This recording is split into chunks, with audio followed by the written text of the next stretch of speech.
I now recognize myself for an opening statement. I appreciate everyone being here today, our witnesses and those in the audience.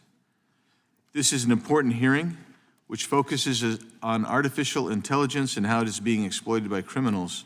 The conceptual roots of AI can be traced to British mathematician Alan Turing, who in the 1930s theorized about machine being capable of performing any computable task.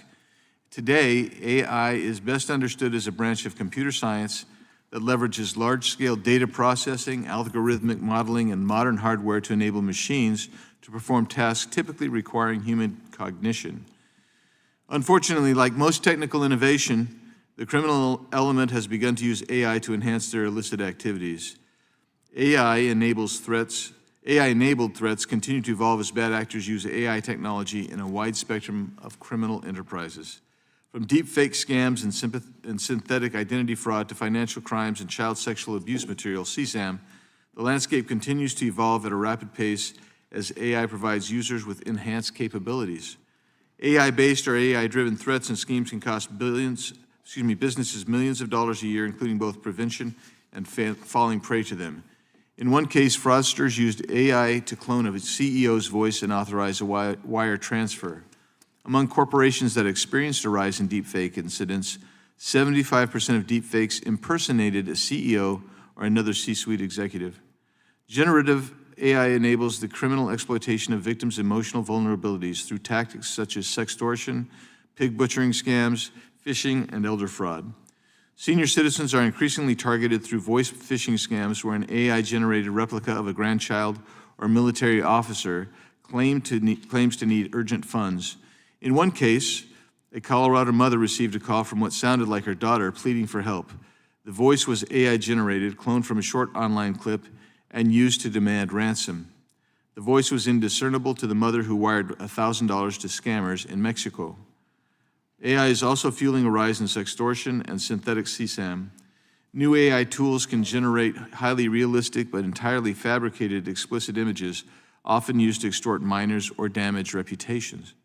Some sextortion scams exploit the trust associated with platforms like Apple's iMessage by impersonating classmates or romantic interests via recognizable blue bubble interfaces. Criminals now deploy apps like MUA to fabricate child abuse images at scale. Stanford University researchers have uncovered evidence that generative models were trained on real exploitative content. Terrorist groups now utilize AI to target, recruit, and indoctrinate vulnerable individuals. Generative AI provides a degree of separation, allowing actual terrorists to maintain anonymity in their public-facing recruiting practices. Generative AI also allows terrorists to produce propaganda, fake news stories, and emotionally resonant messages tailored to specific psychological profiles.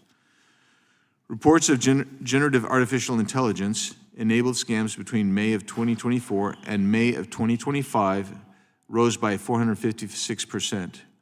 The use of exploitative generative AI allows criminals to produce human-like text, code, images, and videos, allowing criminals to use the technology for further criminal activities such as creating more realistic phishing lures or generating deepfakes for extortion. On average, phishing attacks cost $4.9 million per breach. On the other hand, AI is increasingly integrated into police investigations, offering new tools and capabilities for law enforcement agencies amid the backdrop of rapidly expanding digital data sources and increasing demands on law enforcement agencies. AI provides a more adaptable and comprehensive approach to solving crimes compared to traditional methods, leveraging data analytics, machine learning, and pattern recognition to enhance investigations and assist with administrative tasks. This is also potentially a problem as well, as we seek to balance curbing AI with our civil rights. AI can also help process large volumes of data, identify patterns, and generate actionable insights, and in turn, these applications can improve efficiency, accuracy, and resource allocation with investigative processes. However, to fully benefit from AI applications, law enforcement entities need reliable data, human oversight, and while also tackling issues related to privacy, bias, and ethical considerations. Addressing the continued misuse of AI will require a varied approach while also raising public awareness about the risks associated with AI-generated content. Law enforcement agencies must engage openly with community stakeholders, legal experts, and the public to communicate the intended uses, benefits and limitations of AI technologies.